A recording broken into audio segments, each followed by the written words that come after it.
potters are as old as civilization. From the Stone Age onwards, men made crude pots in shapes and styles to suit their needs, for drinking from, for cooking in, for storing grain.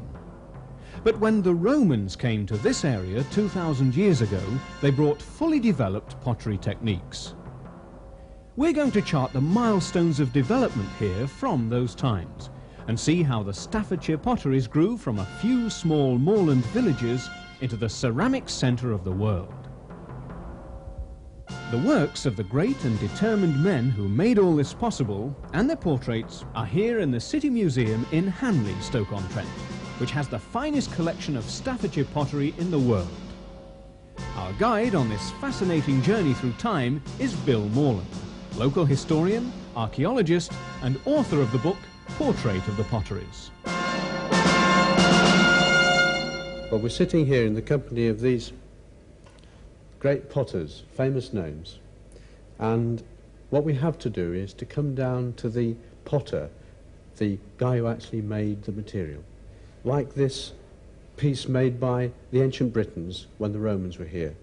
It was made at Castor-on-Nene, and we call it Castorware as a result, and their technique was to make their decoration done in trailed slip, liquid slip, trailed onto the surface, which almost seems to be establishing a type of British way of doing things. And this lovely Roman flask, although made in North Africa, shows the application of a coloured surface and beautiful sprigs of clay. This established a way of doing things that is repeated again and again down the centuries and is still used at the present day. Pots were, of course, made in the Stoke-on-Trent area in Roman times. They were not as posh as the one we've just seen.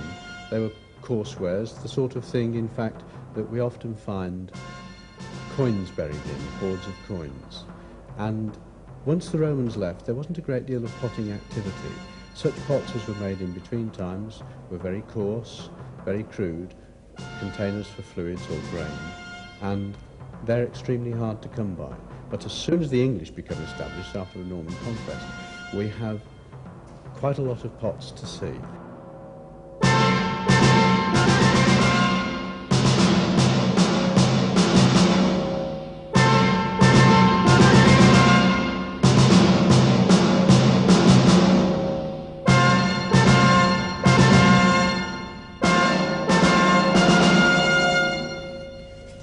Well, this is the classic jug of the early Middle Ages, the post-Norman period, the period after the Norman conquest.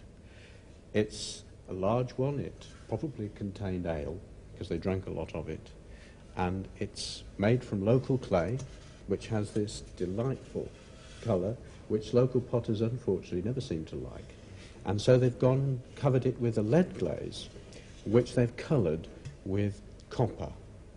And it doesn't go inside, in fact, so it isn't intended to make it impervious to water. It isn't intended to make it waterproof. It's merely intended to be decorative. And it's decorative anyway without that, because the potter has deliberately taken care to show the finger marks whilst it was being thrown. And we can see, this is a nice thing about pottery, you can see where he's handled it. You can see the finger marks on the base where he's handled it before it's dry. So we're immediately in contact with some potter who, completely unknown, probably not very famous in his own time, because these are the ordinary wares of the day.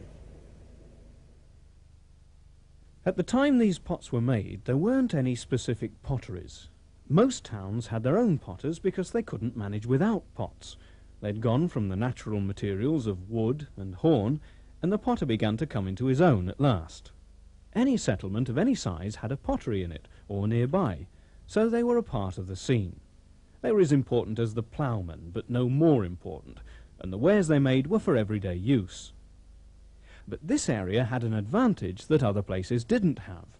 We know that in the area of Abbey Holton, which is part of Stoke-on-Trent, in the 13th and 14th centuries, the pots made by the monks were fired by coal. Elsewhere they'd be fired using wood fires, but here coal was mined and used for firing pots at quite an early stage. This was the unique geological nature of the place coming into play. Clay and coal occurred naturally together and could often be dug from the same pits. This at a time when available wood for fuel was becoming scarce, and coal firing was the way forward.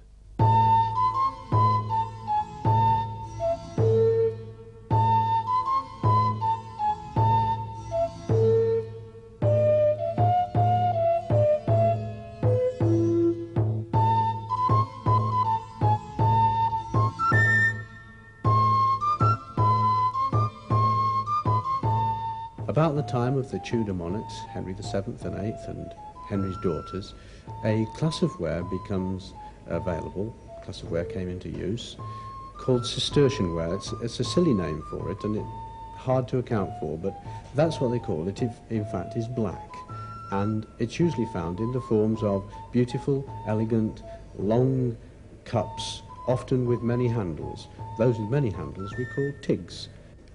This is one of them. This is one of those lovely black glazed pots.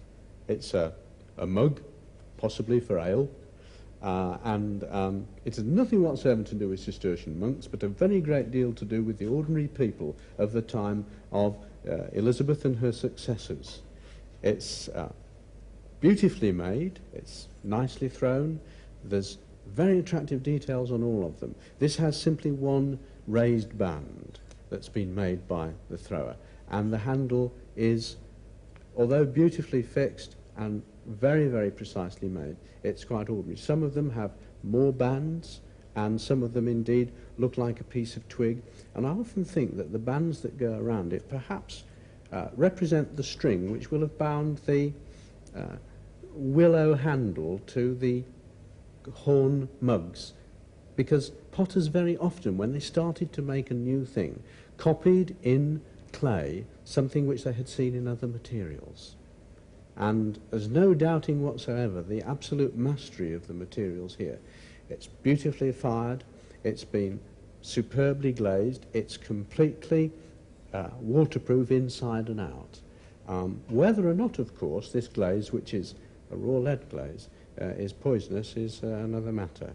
Certainly, the people who used it, their heads have long since ceased to ache. This is a huge brown posset pot from a slightly later date. It's more modern than the blackwares we've seen, and its principal characteristic is all the handles it's got. Some, like these, are obviously purely decorative. Others, these, obviously you could get hold of it. The point is that it was a communal bowl. It is a posset pot, and posset is a hot drink of milk curdled with ale, wine or some other liquor, with added sugar and spices. And it was passed from one to another to have a big swig from, and you could have a great big swig out of a bowl like this. But here you see, like the blackware, you can see this lovely line of banding.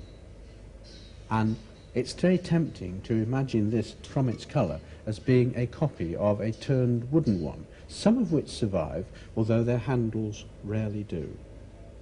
This is exactly how the potter wanted it to be, and increasingly potters arrange things so that they get things how they want them, how they know people are going to like them, and therefore they'll be able to sell them. We're moving with this one out of the range of the potter who made things for himself and perhaps a few for the neighbours, into material that was made for a known market because they knew they were going to be able to take them out and sell them. And the potter begins to become a specialist with this class of ware.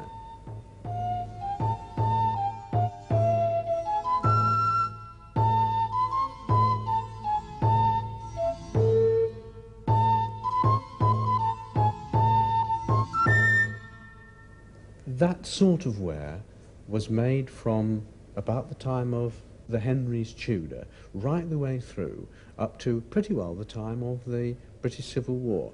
But pottery doesn't stop short at a particular level. Pottery always overlaps. There's always someone in a country district maybe who's making the old-fashioned sort of wear, so that when we say we change to a new style, we don't mean that everyone changed, we don't mean that it changed overnight. And of course it's durable stuff, so very often old-fashioned pots were used into another period. So we can't be very precise in dating them, but we're going to a time around the time of our Civil War. In the middle of the 17th century, potters in Staffordshire, notably in Burslem, began to make a type of ware which we call slipwares. Now, we've already seen the use of slip in the Roman period, and this is much the same thing. Liquid clay, we call slip, is trailed onto the surface of the pot in order to make a decoration. And this started here in the 1620s, 30s, and it continued on for another 100 years, and perhaps longer in other country areas, although it tended to die out here after about 100 years. This is another piece of slipware, this time a lovely slipware mug. It's a beautiful potter's shape, a lovely throne mug, and it's decorated with bands of white slip, trailed over black slip. Very, very similar, the colour of the black slip, to the blackware beaker that we were looking at, and the black of the handle is identical. And glazed inside with a very nice amber-coloured glaze, and the whole thing very, very beautiful. Now, not many of them survive, and this piece, in fact, is a kiln waster. It's been heated up a bit too much, so you can see that it has collapsed a little bit in the kiln.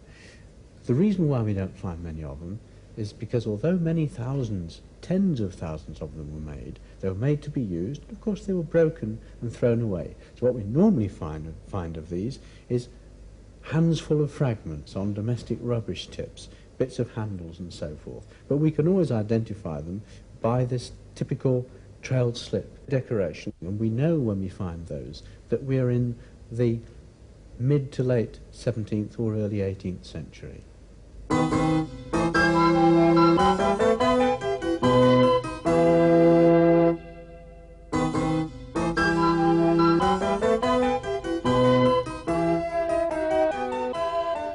This beautiful blackware and highly ornate slipware doesn't just appear overnight. It comes about as a result of a profound change in ceramic techniques, particularly in kiln firing. Potters had gone from having a single fire mouth, and now they were building more advanced kilns with 2, 3 or more fires, so that the ware was fired uniformly all the way around. And this would give us eventually, around the middle of the 18th century, the bottle kilns that we know so well.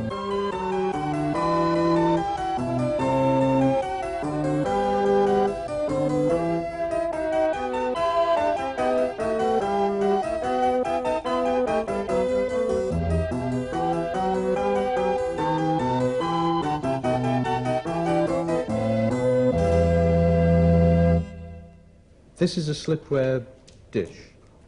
In fact, not only is it a slipware dish, it is a most magnificent slipware dish, often called Toft dishes because of the name Thomas Toft, which is often found on them.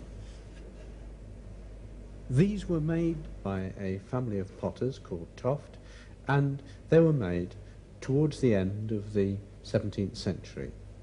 They weren't made to be everyday used, although there is a story of one of these being used quite recently to feed chickens. But in their own day they were designed to be hung up, and there are 2 tiny holes up here in the rim for the string for hanging them, and they were given obviously as celebratory pieces, bits for weddings, for 21st birthdays, and sometimes perhaps for christenings. But they were intended to be displayed, and they were a sign of wealth and affluence amongst the growing class of wealthy middle-class farmers who emerged after the English Civil War.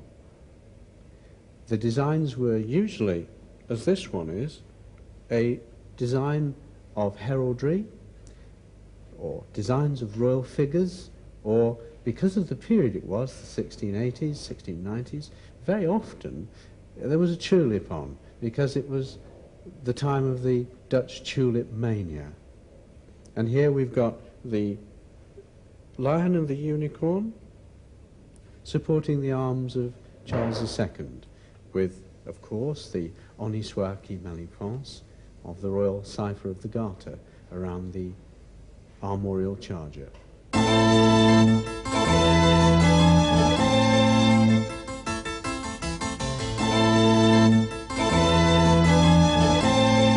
It was also at this time that the Staffordshire potteries began to grow and be important as an industrial centre. In the 1680s, Dr. Robert Pott's book, The Natural History of Staffordshire, mentions Burslem as being the greatest earthenware manufactory in the country, and Burslem as being near Newcastle-under-Lyme. This shows the size of Burslem, which we now know as a very large town, was then a tiny moorland village. It was growing in importance, though. South Staffordshire and Cheshire were important dairy farming areas, and Uttoxeter was the principal butter and cheese market in England. So local potters made butter pots to supply Midland farmers and markets. But they were tending to make the bottoms very thick, so they'd carry less than the proper amount of butter. The government, under pressure from those buying the butter, made an Act of Parliament actually regulating the weight of clay to be used in making the pots. The maximum weight of the pot and butter was 20 pounds, and the maximum weight of the pot itself was 6 pounds, and they must be marked with the potter's name. It's one of the earliest instances of the government getting involved in manufacturing, and it shows the increasing industrial importance of the potteries.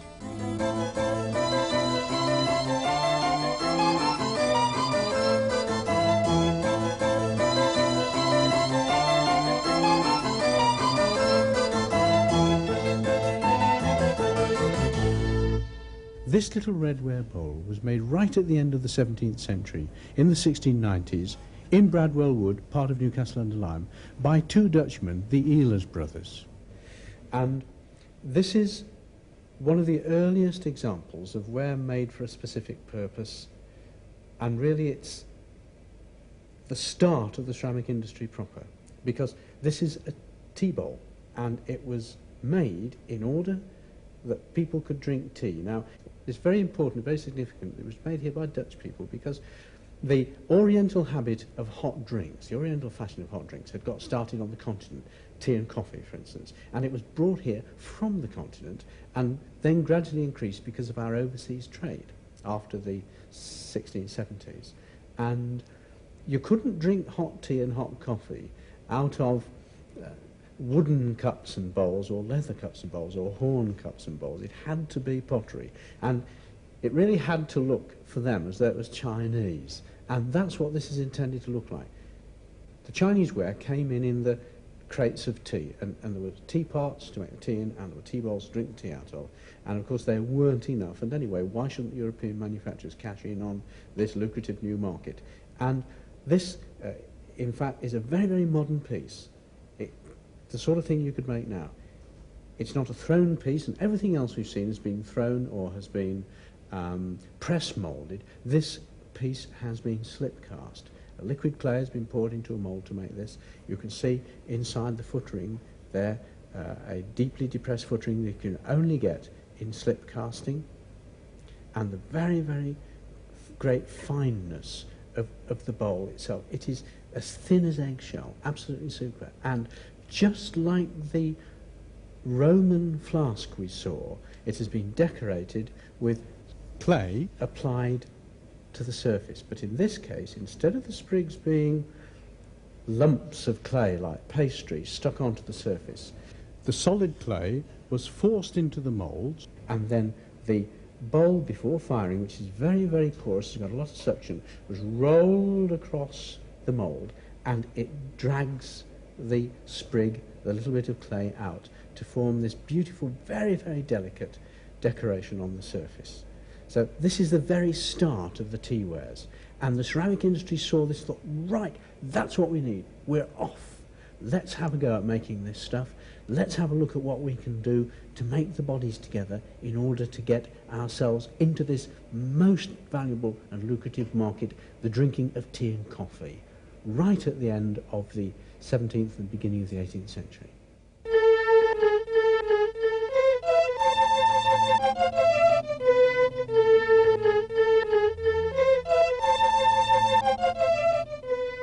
So the Chinese porcelain provided a model for potters to copy. That's why we call it China. At first it was imitation. Potters in the ports, for instance Liverpool and Lambeth, covered dull clay with lead glaze with tin in it. It looked white, and they painted on this fake Chinese decoration. But it was not porcelain, and it was not durable. It chipped very badly. Now local potters wanted to do better than this, and eclipsed it with salt glaze and then creamware. And tin glaze was never made in the potteries. But this desire for a more refined and whiter body meant that our local red clay would never again be fashionable.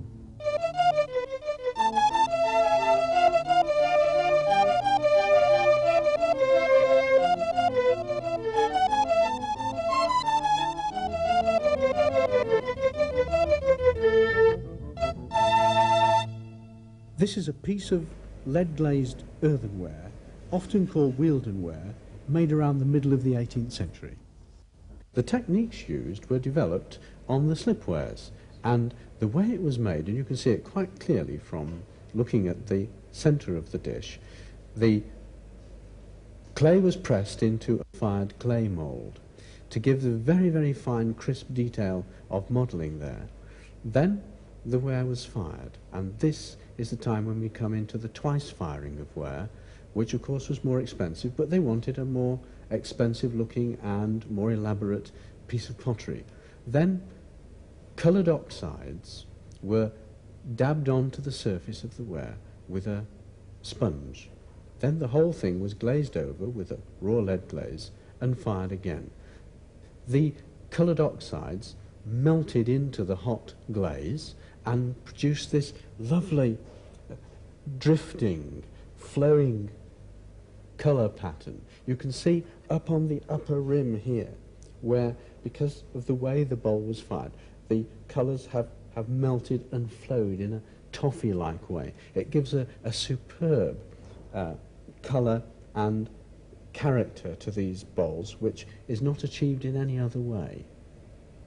This is the actual bowl, which is supposed to have been taken from North Staffordshire by Bonnie Prince Charlie in the 1740s during his retreat, complete with a rice pudding, because the order to retire from the Leek area came so rapidly that he had no time to eat it, and presumably he was so fond of his pudding that he took it complete with the bowl. So this bowl held Bonnie Prince Charlie's pudding. It gives us a very good idea of the time that we're talking about, because we can actually tie this dish to a famous historical personality. The problem in using imported clays from the southwest and flint from the south and east coasts was transporting it. Materials were brought by sea and river to Winsford in Cheshire and Willington in Derbyshire, but then it had to be carried by pack-horse along roads which were no better than farm tracks for the most part. And the finished pots would then be taken by pack-horse along the same roads back to the ports, with a high risk of breakage. Now roads were being improved and turnpiked, but Newcastle-under-Lyme was still dominant as the route centre, and it monopolised the tolls on the turnpike roads. It was the traditional market town of the region, and resisted the growing industry of its neighbouring villages. It would remain in control of the trading routes until Josiah Wedgwood instigated further turnpike roads and the new canal to link the pottery towns and finally bypass Newcastle. But techniques continued to improve during this time, and salt glaze ware had been introduced.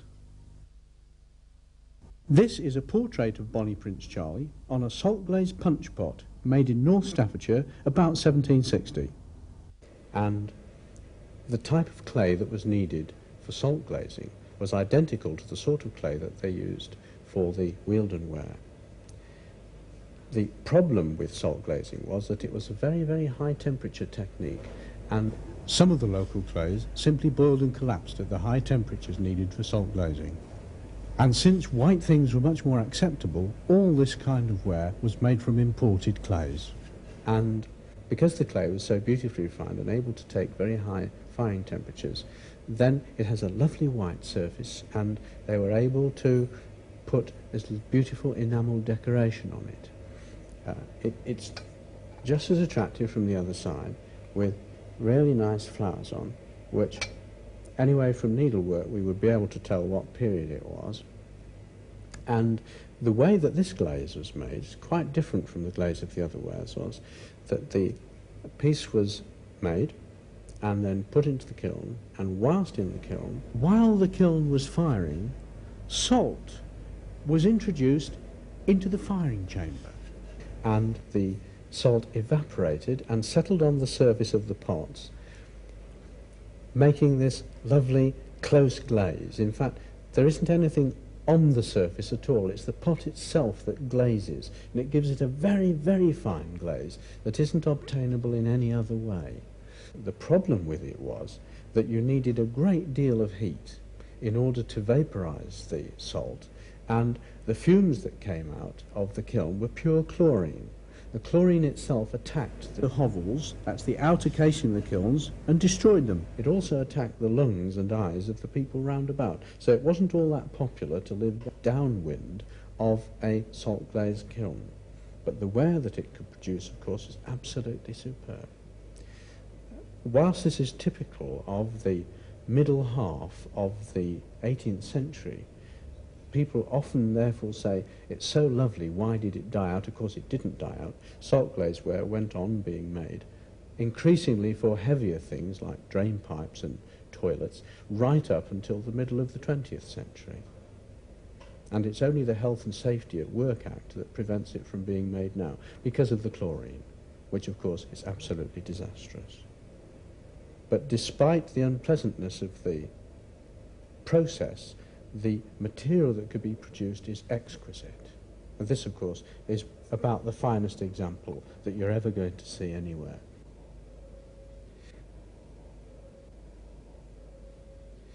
This beautiful little teapot is a creamware teapot, typical of the last quarter of the 18th century, the 1770s, 80s.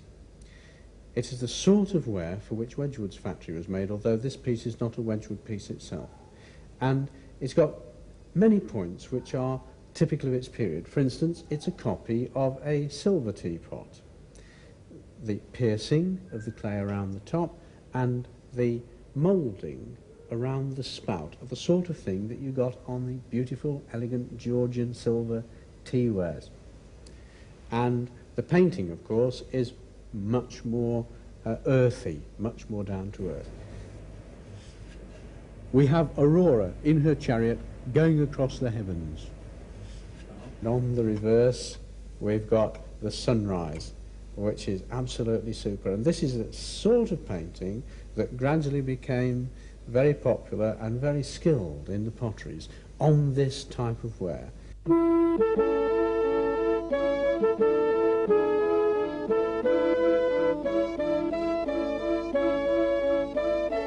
The new wares developed in the 18th century couldn't have been made without using imported materials, particularly the white china clay from Cornwall, mixed with flint and stone, which had been ground in the many local mills.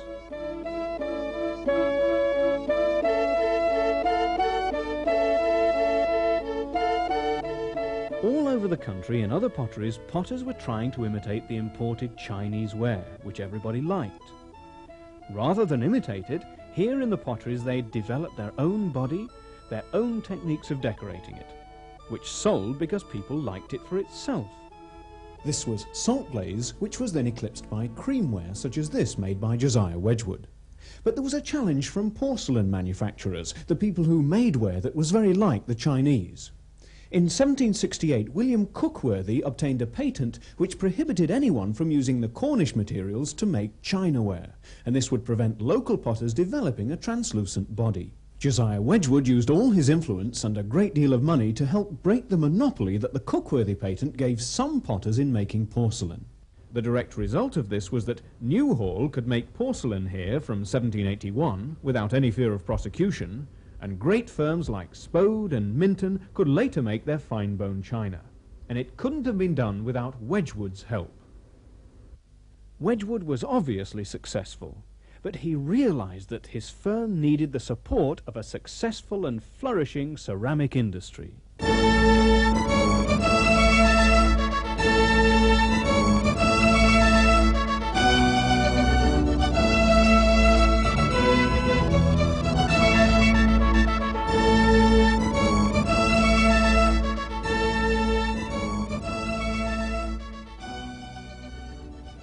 Wedgwood factory existed and made its money really for the production of useful wares, such as the ones we've seen, especially tea wares and tableware, they are most famous for their blue jasper. This is the most magnificent example of blue jasper. This vase, which shows Flaxman's Hercules in the Garden, dates from after 1785, about 15 years after the opening of Etruria in 1769. And he went there in order to be able to produce this kind of thing. There was, of course, a great public interest in classical things at the time, and a great classical reproducer, Flaxman, was, of course, in demand for his drawings and interpretations, which were faithfully copied onto pots like this by the ceramic artists of Josiah Wedgwood. These, again, looking just like Ehlers, just like the Romans, are sprigs of white clay put onto the blue body. It's one of those eternal techniques, but done so exquisitely well at Wedgwood's that they deservedly are always the firm that's brought to mind when people see this sort of ware. The handles in a true classical style, two cornucopia, which of course we see all over the classical pieces, and these figures of Greek gods and goddesses, beautifully carved in relief, and then the clay pressed into the mould, the clay taken from the mould and fixed upon the surface. This butterfly, of course, is not classical. It's almost pure Meissen, and it probably covers a minute blemish in the surface. What a super way to do it. Again Wedgwood, and again beautifully classical in shape and in design, a bit more Flaxman, but this is really what Wedgwood was after. This is a black basalt body painted with matte enamels. This was the material that he thought was truly like the Etruscan material that he wanted to be able to make and sell. And it's called basalts because the surface is like the stone black basalt, and it was so fine and hard that it could in fact be carved and engraved just like a stone. This is a true indication of the superb quality of the material.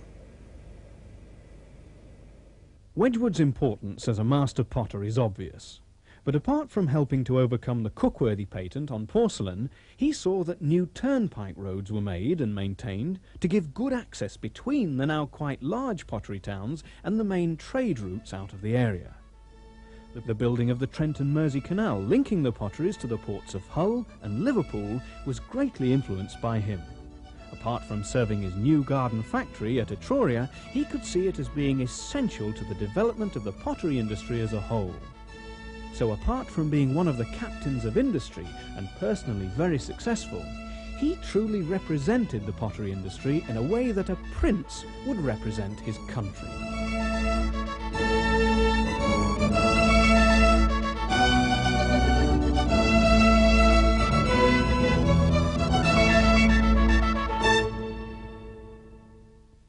Throughout the 1700s, potters refined their wares and found new ways of making it finer, new ways of making it whiter, new ways of making it more colourful with brighter and brighter colours on.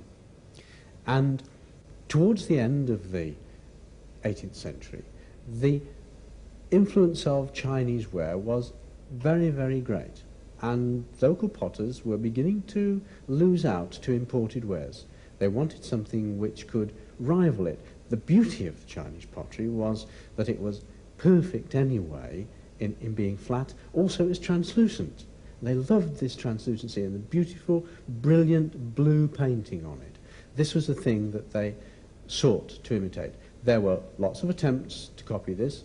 In Germany, at Meissen, they managed to succeed in making something quite like it. At Stratford-le-Bow in London in the 1740s and 50s, and here at Longton Hall they made a sort of imitation Chinese ware, but The breakthrough came right at the end of the 18th century with Josiah Spode II.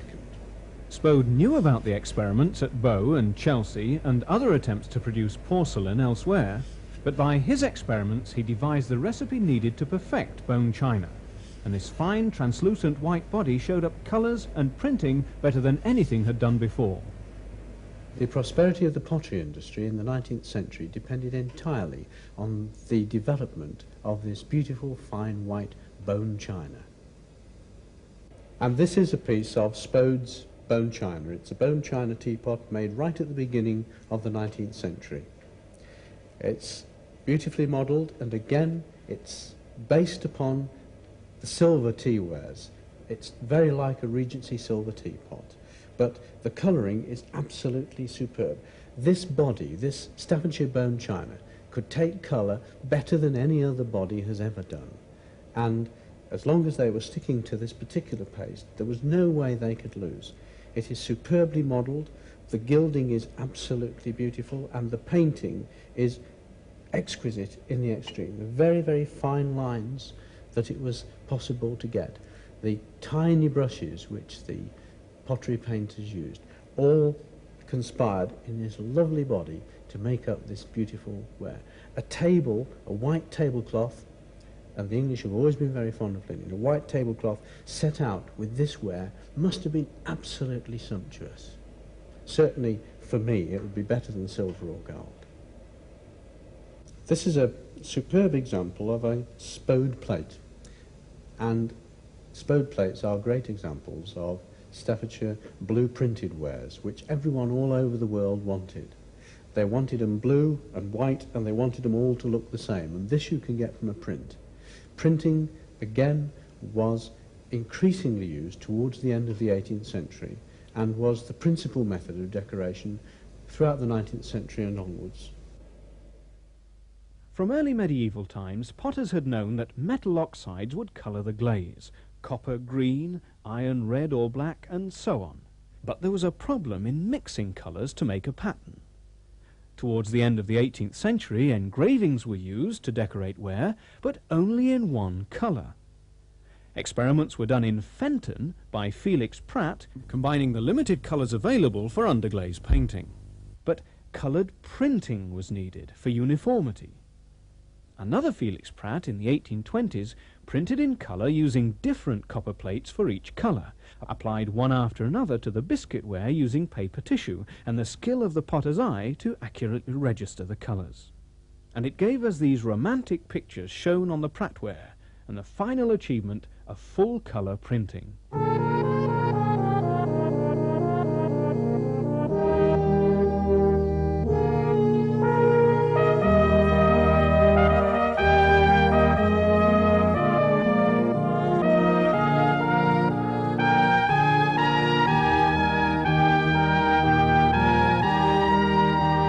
By the mid-19th century, the sequence of processes for making pottery was firmly established, and many of the techniques are still used today. The only differences are in the technology available to the modern potter. We can get a very good idea of how pots were made, fired and decorated in the past at the Gladstone Pottery Museum in Longton.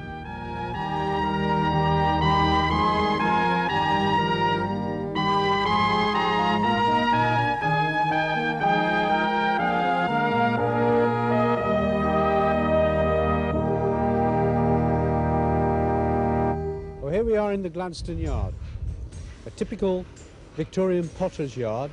We're surrounded by the warm, motherly shapes of the tall bottle ovens.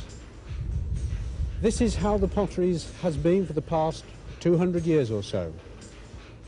This is in fact the last remaining bit of the traditional pottery skyline. The potter's yard was always surrounded by the ovens. There were always the cobbles. There was always the noise of the engine house. There were the crates, the carts for the carriage of ware, the piles of coal ready for the kiln, and the saggers ready to be stacked inside the kilns to fire the ware. Wherever you went in the potteries in the past, this yard was repeated again and again. The pattern was the same, and when you went in one, you always knew where you were.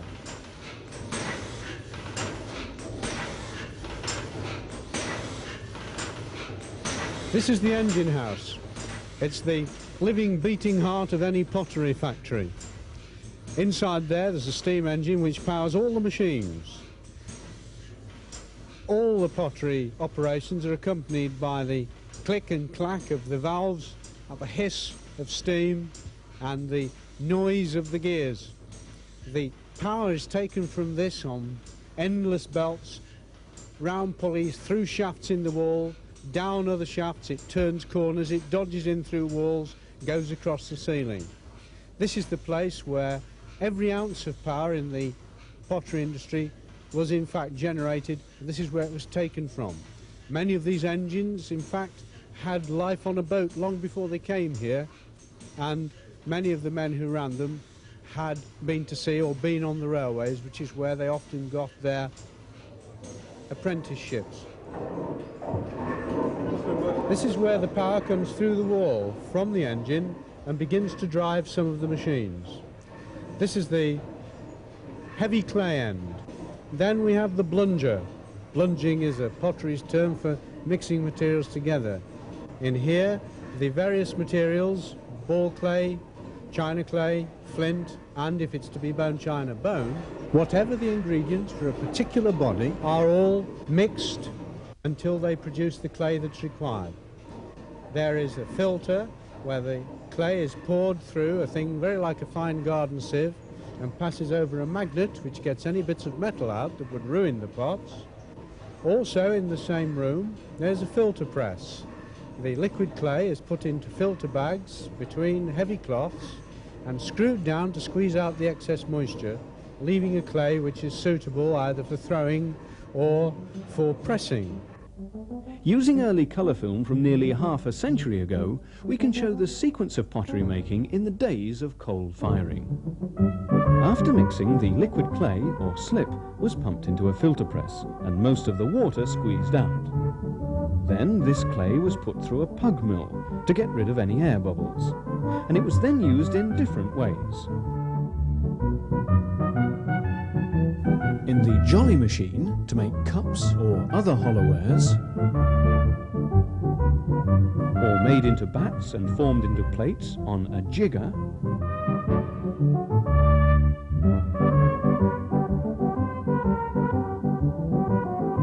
or pressed into moulds, or thrown on the potter's wheel to make all manner of vessels.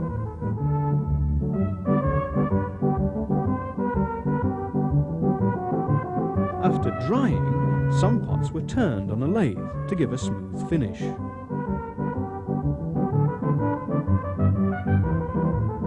Fire clay boxes called saggers were made in different shapes and sizes to hold the ware while it was fired.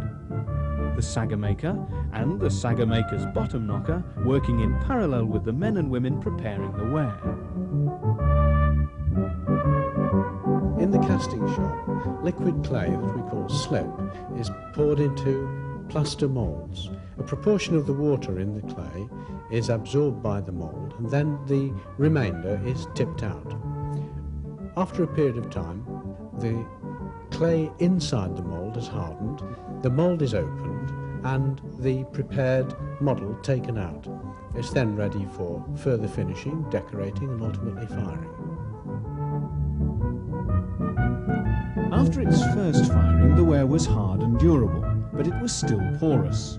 It was dipped in glaze and fired again to make it glossy and waterproof.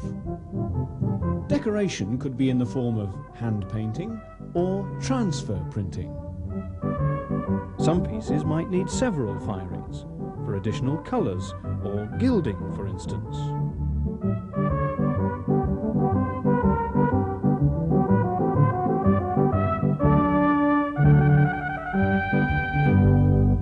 This is it.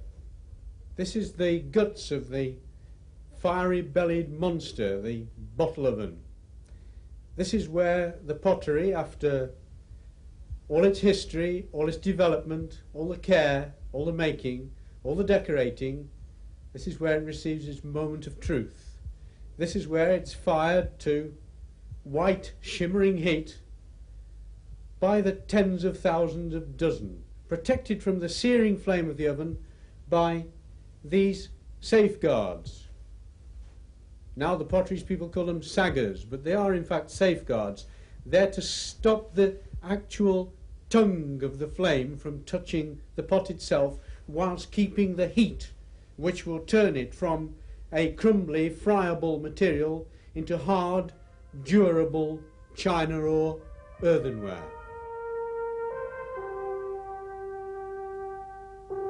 As we reach the high point of the potter's art, we must also realise that working and living conditions in the potteries were far from ideal. Dust from the clay and coal, smoke from the ever-firing bottle kilns, and long working hours made for much hardship. And pottery ornaments could make social comments.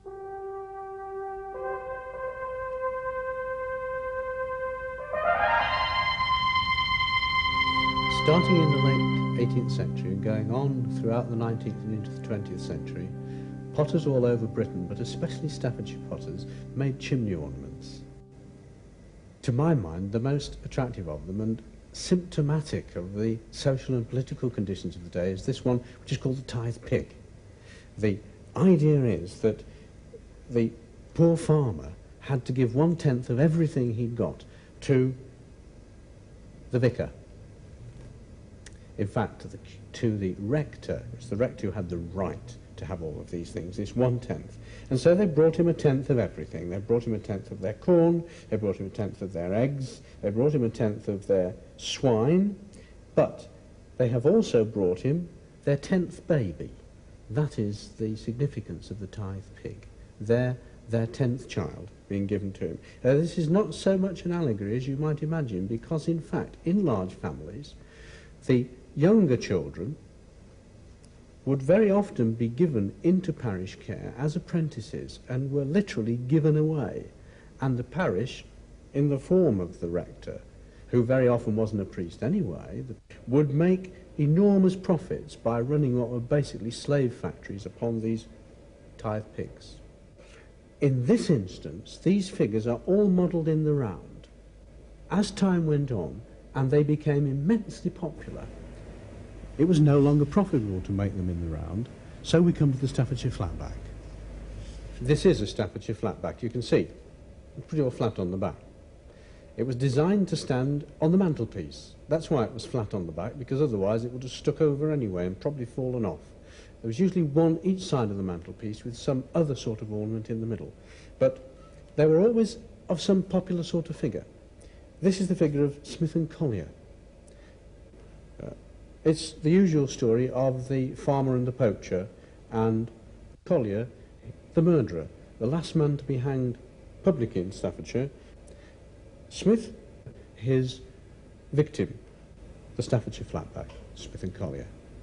The flatbacks often have two figures, and they could be all sorts of famous people, or sometimes a famous person and their horse, for instance. But this is the flatback, and many millions of these were made. They were usually made by small, fat boys. They were made by belly-flopping press moulds, and a boy might make maybe 1,000 dozen in a year's work. And they were sold for 6pence, 9pence maybe, supposedly often at country fairs. But I feel that most of them were in fact hawked about by guys with lots of these in a basket and sold at cottage doorsteps.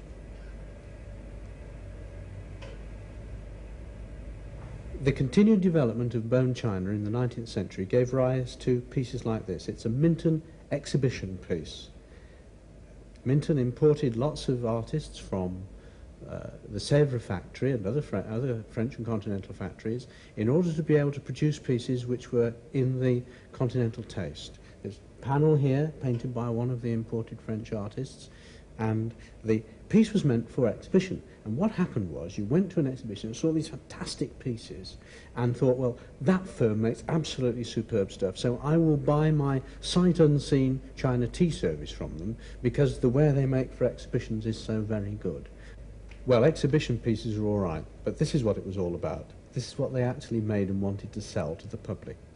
It's a superb Minton cup and saucer. If you can say typically Victorian, it's typically Victorian.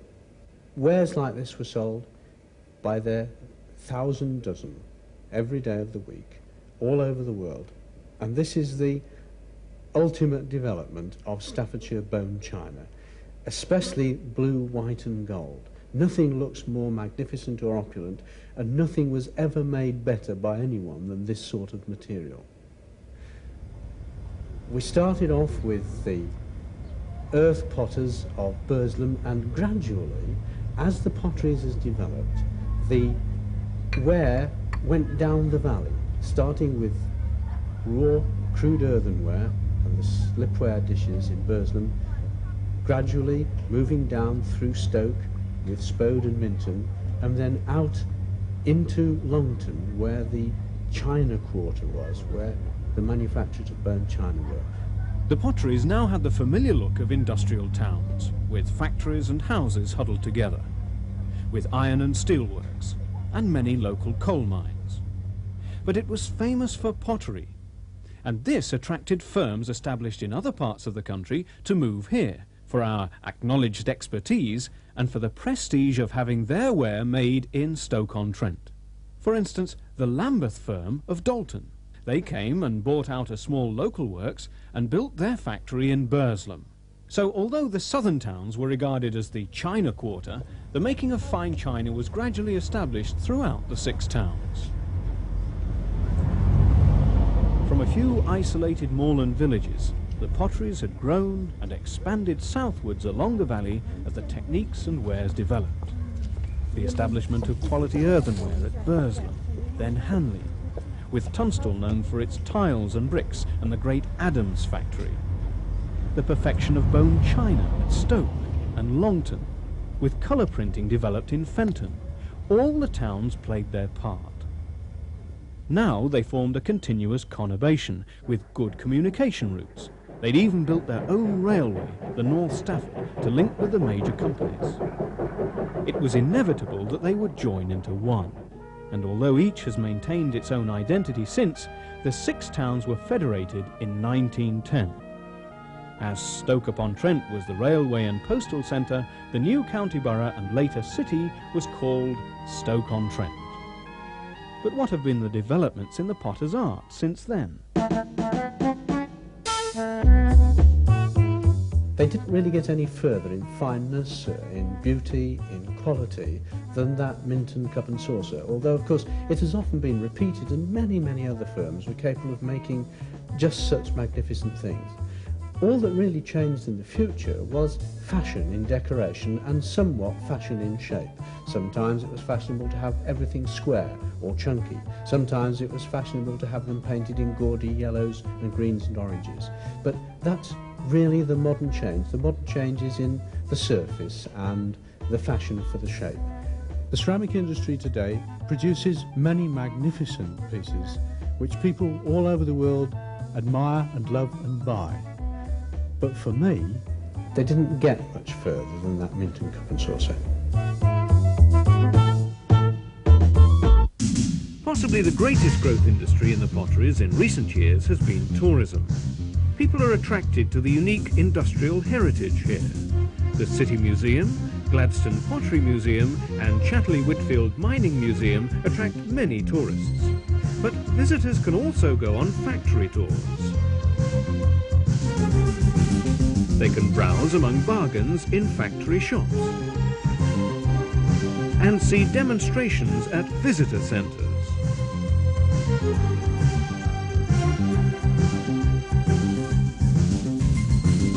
They can see new techniques, mechanisation, tunnel kilns, fast firing, mass production.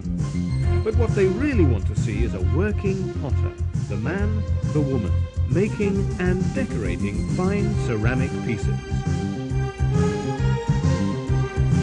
This is the real story of Stoke-on-Trent.